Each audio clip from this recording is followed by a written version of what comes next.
Junkyard LS versus Coyote in stock trim, then modified with heads, cam, and intake for each. Who's really the baddest in the land? Hello everybody, I'm Richard Holder, and as always, welcome to the channel. Where are my Coyote guys? Where are my LS guys? Quick, make a comment. Which one's better, the Coyote or the LS? I get these comments all the time. Hey, why don't you run Coyotes? Hey, you run too many LSs. The Coyote is way better. Well, let's find out actually how good they are, because I've actually done lots of Coyote testing. And let's find out stock for stock, which is better, a Junkyard Coyote or a Junkyard LS? And quite honestly, I didn't use a Junkyard Coyote. What happens after we modify them? What happens after we add heads, cam, and intake to each one of them? Which one's better then? Which one's better for high RPM power?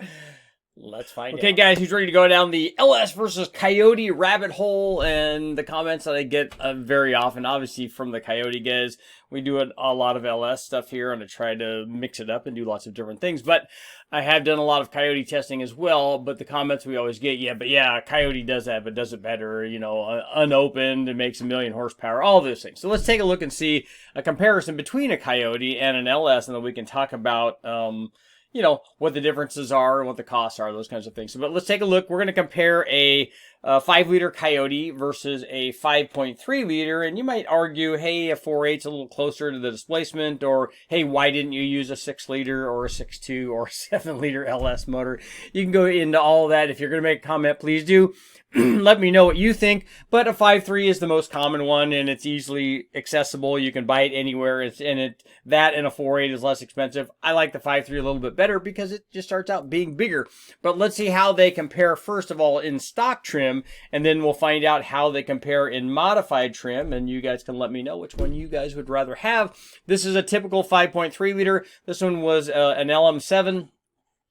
This is the way that we get them from the wrecking yard. What we do is put them up on the dyno. We run long tube headers. We don't run anything on the throttle body.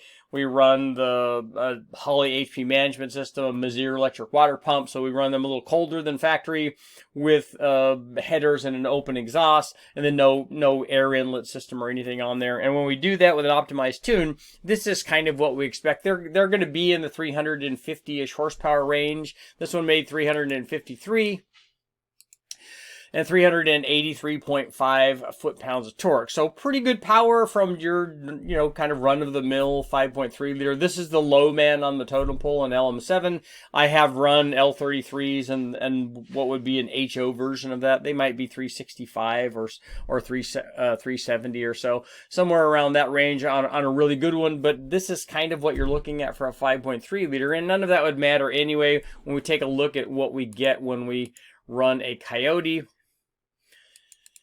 This is, yeah, it's a lot. I'm going to move myself over here. This is a stock 5-liter Coyote. And you can see it makes a lot more power. It's rated at more power. It makes a lot more power. We ran this in the same manner that we run the 5.3 liter. We run it with headers and open exhaust, you know, an open throttle body, no air inlet, and an optimized tune. In this case, we didn't use the Holley. We ran a factory setup and tuned the factory ECU.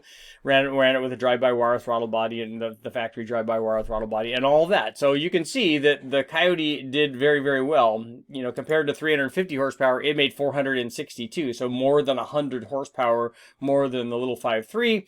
And it even made more torque, 410 foot-pounds of torque. Yeah, 410.8, so 411 foot-pounds of torque. The interesting thing is that even though the 5.3 was bigger, the Coyote made more power and more torque from 3,000 RPM basically all the way out. And below that, we might have seen a little bit more power from the bigger 5.3, you know, from 2,000 to 2,000 to 2,900. Maybe the 5.3 would be a little bit better. But in every aspect, a stock Coyote versus a stock 5.3 really isn't much of a comparison. 4 valves, variable cam timing, higher compression. It also has a long runner intake manifold. It has all the things going for it, so the Coyote starts out making more power. But what happens after we add some mods? Okay, we've taken a look at what happens when we run a stock version of a 5.3 liter and a stock version of a 4-valve Coyote, and as we saw, it's not really that close. I mean, one of them, the Coyote, was making more than 100 more horsepower and quite a bit more torque. And we don't think about the Coyote motor as a torque motor because, one, it's only 5 liters versus the 5.3 liter, but variable cam, compression, long runner intake manifold, lots of good head flow. It works pretty well. So let's take a look at what happens after we modify them, because we've got some pretty hot-rodded modified motors. This is a 5.3 liter that I did recently. We'll go ahead and take a look at all the specs on this one. This was an L33, my aluminum motor, and we've used it quite a bit. But we had installed a top-end kit on it, basically heads, cam, and intake manifold. We had Trick Flow as-cast 220 heads that were no longer as-cast. The guys at Brian Tooley Racing gave them also once over and milled them, so they were hand-ported and milled 30 thousandths. We had a fast LSXR intake manifold that was port matched to those heads. We had a good sized camshaft in it. In this case was a Brian Tooley Racing Red Hot cam. It was a 619, 617 lift, 221, 240X duration, 113 degree lobe separation angle, long tube headers like we did with the stock ones, and 102 millimeter throttle body. Obviously the tune was optimized with the Holley HP management system like we do on all of these. And this thing made pretty good power. It made 512 horsepower and 440 foot-pounds of torque. So we're up quite a bit from where we started with the factory one. But here's what happened when we ran a Coyote in similar tune. So basically, it was a Coyote, but with heads, cam, and intake manifold. In this case, it wasn't an aftermarket set of heads, but it was a set of CNC-ported factory. This is a Gen 1 Coyote heads. We had, we'll take a look at the camshafts. These were from Comp, and these weren't very wild cams. These are NSR NA2H-126 F50C. 492, 453 lift, 228, 231 degree duration. This thing also had, as I said, the CNC ported heads, the cam. We were running the factory early Coyote intake manifold on this. We had a JLT air intake going into it, and we ran it with the factory management system, but with a tune SCT, or one of the software deals that Ken from Kenny Bell actually did the tuning. So we took a look at this, and you could take a look and see, hey, look, this is kind of the same thing is happening, although the 5.3 now has bridged the gap. But you can see the Coyote is just making more power again everywhere. I mean, you take a look, we have differences, and to give you the peaks, the Coyote made 474 foot-pounds of torque on its way to making 545 horsepower. So it did really well with a fairly mild upgrade, and we're going to see on the next one where we change the intake manifold on the Coyote for a high RPM deal, and we're going to do that on the 5.3 as well and see if we can extend these out, and we did on both of them. But, that's a lot of power. We could see the kind of cool, like dual or even triple if you count the last one, torque bumps in the Coyote. It worked really well. They make really good power, and so even heads, cam, and intake Coyote still kind of holding its own against a really good set of heads, cam, and intake on the 5.3. So let's take a look at our final combinations, which were kind of the our ultimate deal so far with the 5.3, and can it compete with a Coyote? Okay, let's take a look at our final comparison. We ran the 5.3 with our ported hand ported as cast and milled 220 trick flow heads. We put a larger camshaft in at this time and a different intake manifold to get it to run at a higher engine speed and make more peak power, essentially. So what we did was we replaced the port matched fast intake manifold with a Brian Tooley Racing short runner Trinity intake manifold. We ran the same 102 millimeter throttle body, same inch and 7/8 headers. We also changed the camshaft. We put a Brian Tooley Racing, this was a stage 4 LS3 cam, 636 lift both on the intake and the exhaust, 233, 250X duration, so we stepped up in cam size, and 113 degree lobe separation angle. This combination, stepped the power up at a higher RPM, but there was a cost because we made actually less peak torque, but more peak horsepower. So the peak horsepower jumped all the way up to 542 horsepower.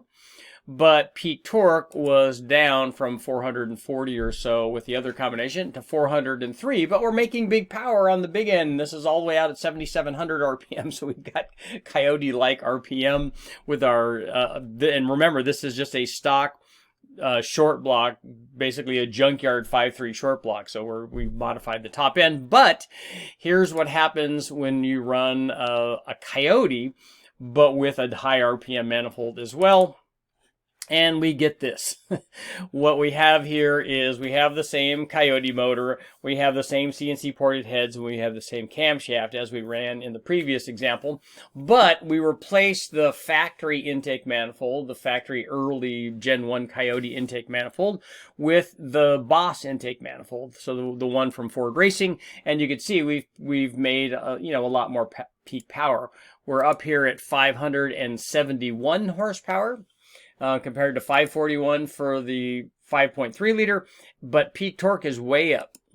449 foot-pounds compared to 403 foot-pounds for the 5.3. And not only that, you could see the Coyote is making more power everywhere. In fact, if we take a look here at 65 or 600, you're talking about a difference of 50 horsepower. So it's quite a bit. And we've got differences of even greater than 50 foot-pounds down here at 5,300 RPM. So the 4-valve Coyote is a serious deal. Even though it lacks displacement, being only 5 liters, it makes up for it in lots of other good stuff. It has a really good intake manifold. It has compression. It has variable cam timing.